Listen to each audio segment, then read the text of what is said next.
Assalamualaikum warahmatullahi wabarakatuh. Teman-teman, selamat datang kembali di Dollar Hunter. Jadi di sini kita akan update informasi mengenai perkembangan dan peristiwa terkini yang terjadi di seputar dunia cryptocurrency, teman-teman. Namun seperti biasa, sebelum kita berbicara tentang dunia kripto, mari hari ini kita berdoa bersama-sama memohon kepada Allah agar kita semua senantiasa diberikan nikmat berupa kesehatan dan juga diberikan keberkahan dalam setiap rezeki yang kita terima pada hari ini, teman-teman.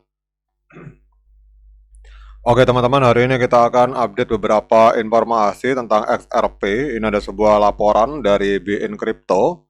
Jadi kalau kita lihat di sini bahwa SBI Holding ini mengajukan aplikasi ETF XRP dan Bitcoin di Jepang, teman-teman.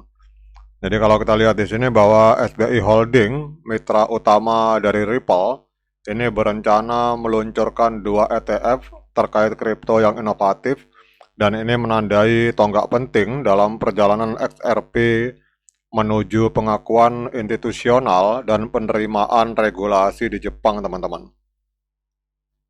Jadi langkah ini bisa membuka aliran likuiditas baru dan membuka jalan bagi partisipasi institusional yang lebih luas dalam aset digital, teman-teman. Jadi SBI dalam pengumuman kuartal keduanya ini mengungkapkan pengajuan 2 exchange trade fund atau ETF baru yang menggabungkan XRP, Bitcoin, dan emas, teman-teman. Jadi inisiatif ini merupakan bagian dari strategi keuangan kuartal kedua pada tahun 2025 ini. Kemudian selain di Jepang, ini juga kita lihat untuk Korea, ada sebuah berita positif juga tentang XRP, teman-teman. Jadi XRP meningkat di Korea pada saat BDACS ini memanfaatkan pertukaran regulasi teratas. Jadi Ripple membagikan di platform media sosial X pada tanggal 5 Agustus bahwa perusahaan penyimpanan aset digital yang bernama BEDAX ini telah menambahkan dukungan untuk XRP dan ini akan memungkinkan klien institusional di Korea Selatan untuk mengakses dan mengelola aset melalui platformnya, teman-teman. Jadi perusahaan di Korea itu juga menekankan akan adanya integrasi XRP ke dalam bursa-bursa utama di Korea dan itu akan memungkinkan akses perdagangan yang diatur bagi investor institusional. Jadi BDACS menegaskan dan menjelaskan bahwa dengan integrasi terbaru mereka ke bursa-bursa teratas di Korea seperti Upbit, Coin1, dan Korbit, maka para klien atau para pelanggan itu bisa menggunakan XRP di tempat-tempat perdagangan terbesar di Korea dengan cara yang sesuai dengan peraturan yang ada di Korea Selatan, teman-teman. Nah, dengan adanya berita positif dari Jepang dan Korea Selatan, kita akan lihat apa dampaknya terhadap XRP pada hari ini, teman-teman.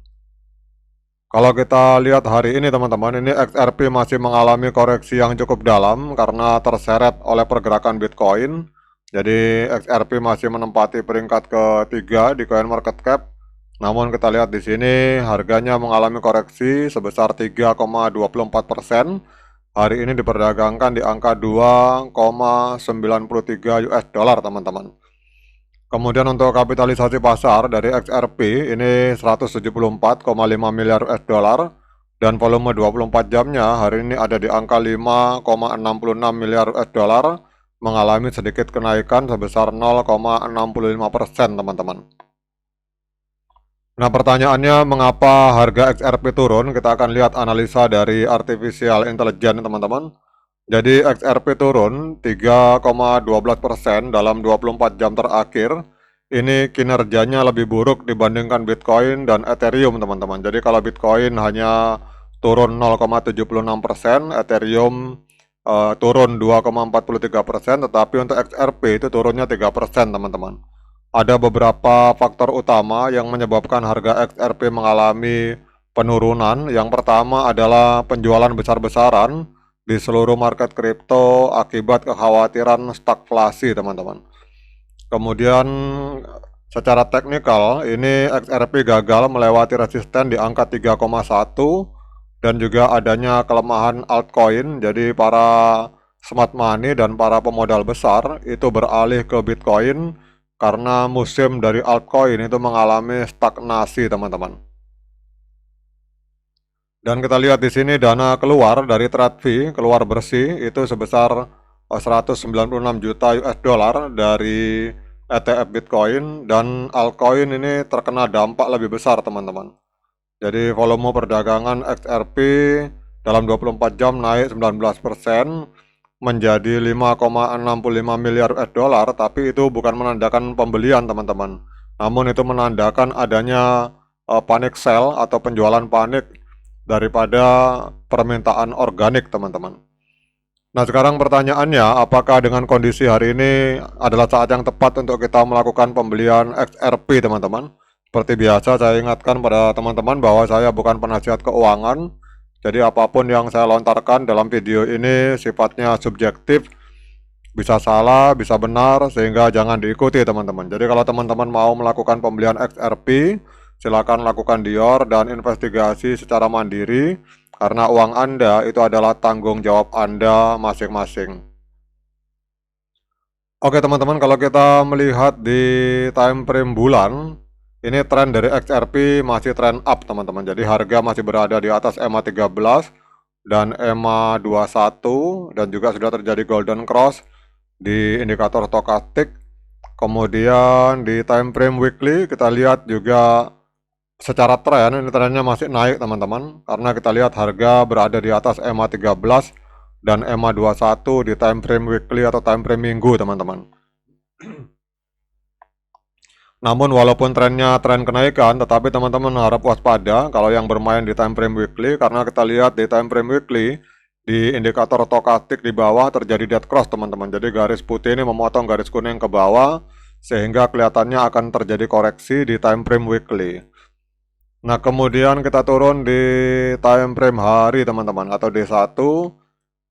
Kalau kita lihat di sini untuk time frame D1 ini pada tanggal 3 Agustus 2025 terjadi golden cross di indikator momentum atau indikator stokastik, teman-teman.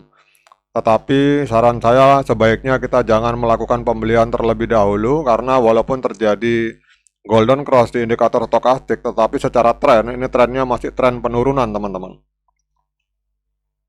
Karena kita lihat di sini harga di time frame hari, ini harga dari XRP ini berada di bawah EMA 13 dan EMA 21, teman-teman. Jadi trennya masih tren penurunan, dan itu selaras dengan kita lihat di time frame weekly. Kita lihat di sini terjadi dead cross, sehingga kelihatannya dalam beberapa saat ke depan ini XRP di time frame hari masih akan mengalami koreksi ke bawah, teman-teman. Jadi kalau ada yang bertanya apakah saat ini saat yang tepat untuk melakukan pembelian XRP, maka saran saya sebaiknya uang teman-teman disimpan dulu, jangan dulu melakukan pembelian XRP, karena tren di time frame hari itu masih tren penurunan, dan kita lihat harga masih berada di bawah EMA 13 dan EMA 21 di time frame hari. Oke, teman-teman, demikian update informasi tentang XRP ini. Semoga bermanfaat bagi para XRP Army. Sekian dari saya. Assalamualaikum warahmatullahi wabarakatuh.